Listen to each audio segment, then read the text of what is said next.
नमस्कार students, class 9 के circle chapter के साइक्लिक क्वाड्रिलेटरल्स इस टॉपिक पर हम लोग डिस्कस करेंगे। पहले इसके एक तो थ्योरम पर हम लोग डिस्कस करेंगे, उसके बाद इसके क्वेश्चंस को सॉल्व करेंगे। आज का हमारा जो टॉपिक होगा वो साइक्लिक क्वाड्रिलेटरल है। साइक्लिक क्वाड्रिलेटरल किसको बोलते हैं? What do you mean by a cyclic quadrilateral? Cyclic quadrilateral हम बोलते हैं एक ऐसे क्वाड्रिलेटरल को, quadrilateral means four sided figure, तो एक ऐसे फिगर को जो कि किसी सर्किल के अंदर हो और क्वाड्रिलेटरल का ऑल द फोर वर्टिसेस, उसके चारों वर्टेक्स सर्किल के सरकमफेरेंस पर लाई करता हो तो हम उसको साइक्लिक बोलेंगे। जैसे ये एक सर्किल है और इसका जो सरकमफेरेंस होगा, सरकमफेरेंस मतलब ये जो बाउंड्री है सर्किल का, इसके सरकमफेरेंस पे कहीं भी 4 पॉइंट्स हम लोग ले लेते हैं। ए ये पॉइंट, बी ये पॉइंट, सी ये पॉइंट और डी कहीं भी ले लेंगे। ये चारों पॉइंट साइक्लिक कहलाएगा। और अगर ये चारों पॉइंट्स को हम ऑर्डर में ज्वाइन कर देते हैं, जैसे ए को बी से ज्वाइन कर दिया, बी को सी से, सी को डी से और फिर डी को ए से ज्वाइन करने के बाद जो ये क्वाड्रिलेटरल बना ए बी सी डी, हम उसको साइक्लिक क्वाड्रिलेटरल बोलेंगे। साइक्लिक क्वाड्रिलेटरल काफी इंटरेस्टिंग टॉपिक है सर्किल चैप्टर में। इसमें काफी क्वेश्चंस हैं और उसके पहले कुछ थ्योरम्स हैं। तो आज सबसे पहले हम लोग इसके थ्योरम नंबर 1 पर डिस्कस करते हैं और वो थ्योरम कहता है, थ्योरम नंबर 1, ये आपके बुक में थ्योरम नंबर 1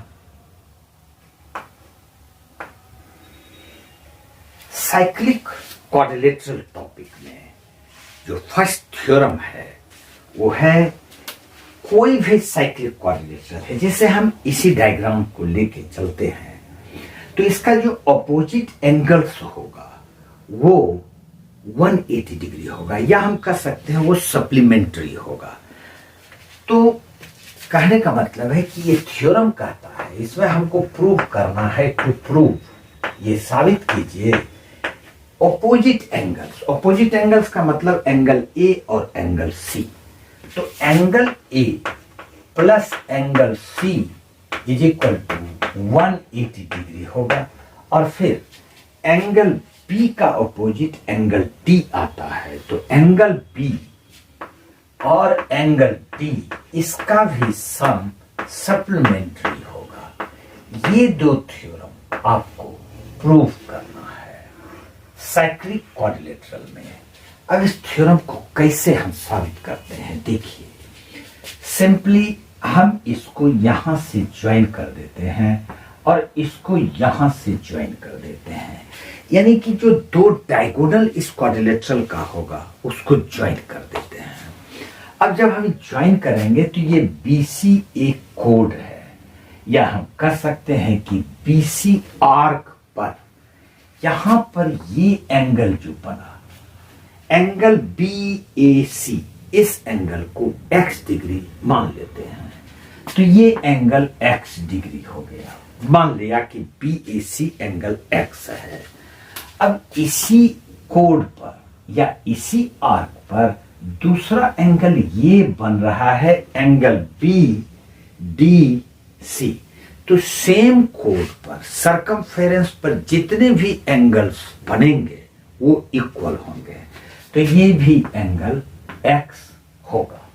यहां तक में कोई समस्या नहीं होनी चाहिए, क्योंकि एक थ्योरम था कि अगर कोई सर्किल है और इस पे कोई आर्क ले लिया या कोई कोड ले लेते हैं, AB ही अगर हमें कोड ले लिए, तो इसके सरकमफेरेंस पर ये कोड जितना भी एंगल बनाएगा ये सारे एंगल इक्वल होंगे, लेकिन सेंटर की एक ही तरफ अगर ये कोड, ये ए बी कोड सेंटर इसका यहां है तो उसके ऊपर ही बनना चाहिए। अगर उसके नीचे अगर ये बनाते हैं ये वाला एंगल तो ये एंगल इक्वल नहीं होगा। थ्योरम में कहता है कि वन साइड ही होना चाहिए सारे एंगल्स। तो यहां पर एक ही साइड है, ए भी ऊपर है डी भी ऊपर है, तो ये दोनों एंगल इक्वल होगा। अब चलते हैं ये डीसी कोड पर। इस कोड पर ये एंगल बन रहा है, इसको हम लोग y मान लेंगे।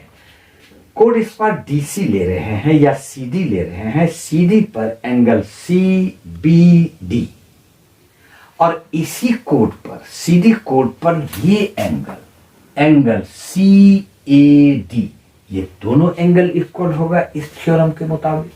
तो अगर ये y मानते हैं तो ये भी y ही होगा। आप इसको अच्छी तरह से कॉपी पर नोट कीजिए और ठीक से लिखिए। अब हम लोग चलते हैं ये कोड, तीसरा कोड एडी। इस एडी पर, एडी कोड पर ये सरकमफेरेंस पर एंगल बन रहा है, एंगल ए बी और डी। तो ये एंगल को हम लोग इस बार जेड मान लेते हैं। ये नाम आप कुछ भी मान सकते हैं, 1 2 3 कुछ भी मानो, उससे कोई फर्क नहीं पड़ेगा। फिर एडी कोड पर ही इस साइड ये एंगल बन रहा है, इसको भी हम लोग जेड ही मानेंगे, क्योंकि सेम कोड पर सेम साइड सरकमफेरेंस पर इक्वल एंगल बनेगा। अब एक और कोड है, क्योंकि 4 कोड है, 4 साइड है तो 4 कोड है, 4 कोड्स है तो उस पर हर कोड पर देखेंगे कौन सा 2 एंगल्स बन रहा है, इतना याद रखो।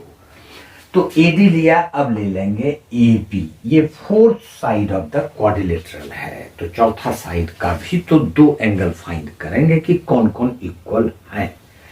तो ए बी पर ये एंगल ए डी और बी, ये ए बी कोड पर ही पड़ा, और फिर ए बी कोड पर ही एंगल ए सी और बी, ये दोनों एंगल इक्वल है।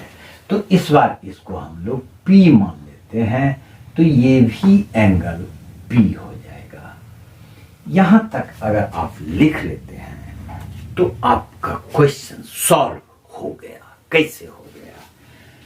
Since A B C D, A B C D is a quadrilateral, ये एक सिंपली हम इसको क्वाड्रिलेटरल का नाम देंगे।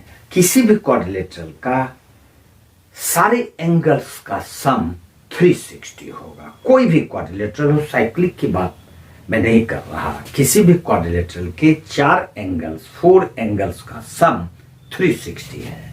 तो हम कहेंगे angle A plus angle P plus angle C और plus angle D is equal to 360 degree. इसको हम angle sum property of a quadrilateral बोल सकते हैं। ठीक, अब एंगल ए के जगह पे एंगल ए, तो ये पूरा एंगल आ जाएगा। एक डायग्राम में बना था, इसको देखो। ये यहां पर इस तरह से ये एक क्वाड्रिलेटरल है, A B C D, A B C और डी, और इसका हम ए सी ज्वाइन कर दिए। तो एंगल ए का मतलब ये पूरा एंगल है, और ये पूरा एंगल यानी बी ए डी को हम लिखेंगे दिस एंगल जो कि एक्स है, और फिर ये एंगल y यानी x प्लस वाई लिखेंगे एंगल a की जगह पे। तो एंगल a की जगह पे हम लोग लिखते हैं x प्लस वाई। फिर उसी तरह से एंगल b यहां पर है तो इसको y प्लस जेड लिखेंगे, जिस तरह से यहां पर हमने देखा। तो इस तरह से अगर इसको ज्वाइन कर देंगे तो ये दोनों एंगल, एक z है और एक y है, तो ये हो जाएगा z प्लस वाई, ये b हो गया। अब एंगल c देखते हैं, c यहां पर है और ये यहां पर p प्लस z है, तो हम इसको लिखेंगे p प्लस z, और प्लस एंगल डी के जगह पे ये डी यहां है, यानी कि ये एंगल P है और ये एंगल X है, तो P प्लस X हो जाएगा। P plus X is equal to 360 degree हम लोग लिखेंगे, क्योंकि ये सारे एंगल्स क्वाड्रिलेटरल के सम ऑफ इंटीरियर एंगल्स हैं। अब हम इसको क्या लिखते हैं, x और एक x यहां है तो ये 2x, फिर y और एक y यहां 2y, और फिर z और एक z यहां 2z, और फिर p और p 2p is equal to 360 degree हो जाएगा। यहां से 2 2 2 2 सबसे 2 कॉमन ले लो, तो जब सबसे 2 कॉमन ले लेंगे तो ये आ जाएगा x plus Y plus Z plus p is equal to 360 degree. ये जो 2 इस साइड है इसको दूसरे साइड ले जाएंगे तो डिवाइड हो जाएगा, तो हम कहेंगे therefore x plus Y plus Z plus p is equal to ये 2 जब डिवाइड करोगे 180 डिग्री होगा। अब ये चार जो वैल्यूज है x plus Y plus Z plus p, इसको हम किस तरह से लिखेंगे, x और y को एक साथ रखते हैं, तो x y को एक साथ रख लिए और z और p को एक साथ रख लिए। अब x प्लस वाई के जगह पे हम एंगल a लिख सकते हैं, तो इसको लिखेंगे therefore angle a plus z plus p के जगह पे z प्लस p के जगह पे एंगल c लिख सकते हैं। तो यहां पर angle c is equal to 180 degree, और ये हमारा प्रूव हो चुका है, angle a plus angle c equal to 180 degree. उसी तरह से angle b plus angle d को 180 साबित करेंगे। कैसे, देखो यहां तक उसी तरह से चलेंगे, लेकिन b के जगह पे हमको y प्लस z लिखना है, तो यहां से ये y ले लेते हैं, इसके बाद यहां से ले लेंगे y और प्लस ये z को इस बार y के साथ हम ऐसे लिखेंगे, और फिर बच गया x और p, इसको अलग पेयर में रख लेते हैं, ये इक्वल टू 180 डिग्री। अब y प्लस z के जगह पे एंगल p लिखेंगे, तो देयरफॉर एंगल b और प्लस ये b, x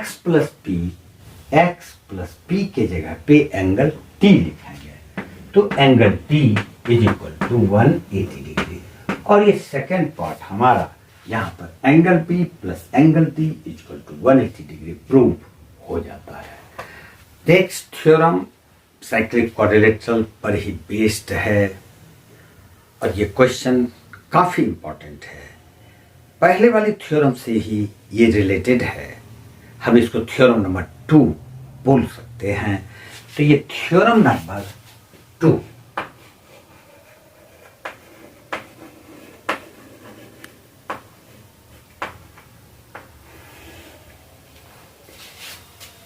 कोई भी एक साइक्लिक क्वाड्रिलेटरल है, हम लोग पहले एक सर्किल बना लेते हैं। ये एक सर्किल है और इस सर्किल में इसके सरकमफेरेंस पर 4 पॉइंट्स ले लेते हैं। ए मान लिया ये ए पॉइंट है, ये बी, और फिर यहां पर एक सी दे देते हैं, और एक पॉइंट डी कहीं भी ले लेते हैं, यहां पर एक पॉइंट डी ले लिया।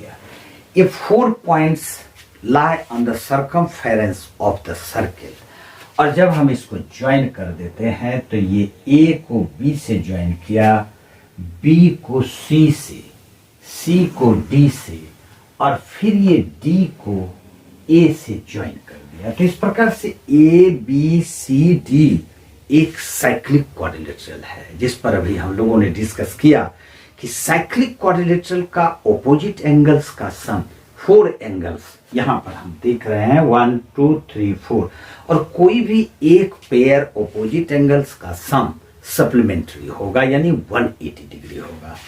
इस थ्योरम में किसी भी साइड को प्रोड्यूस कर दो, तो हम लोग ये BC साइड जो है इसको प्रोड्यूस कर दिए। ये जो प्रोड्यूस करेंगे तो ये मान लेते हैं ABCDE, ये E पॉइंट तक BC को प्रोड्यूस किया।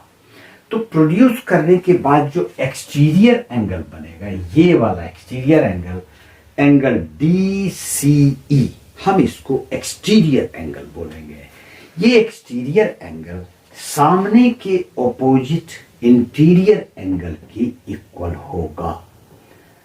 यानी कि अगर किसी साइक्लिक क्वाड्रिलेटरल के किसी भी साइड को प्रोड्यूस कर दो, तो the exterior angle formed is equal to the opposite interior angles. यहां पर हमको प्रूव करना है, to prove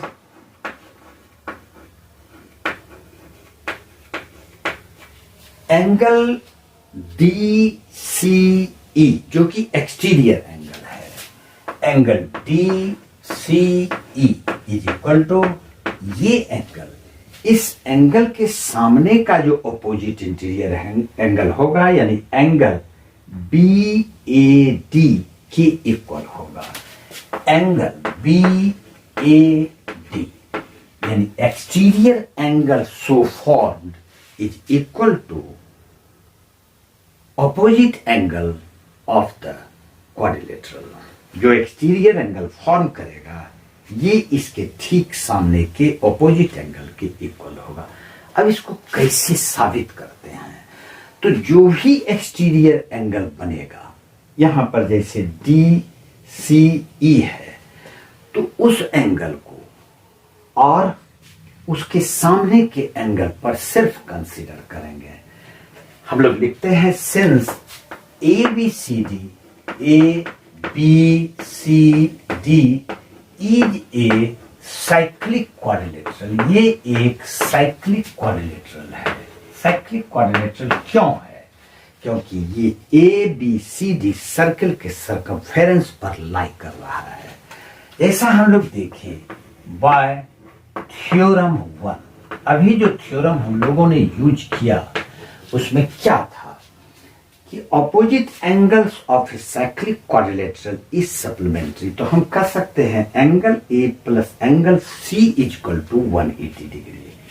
by theorem 1, angle A plus angle A plus angle C, ये C यानी angle BCD, angle C is equal to 180 degree. यहां पर थोड़ा सा कंफ्यूजन ये रहता है, ये जो एंगल है इस एंगल को हम लोग एंगल BCD मानेंगे।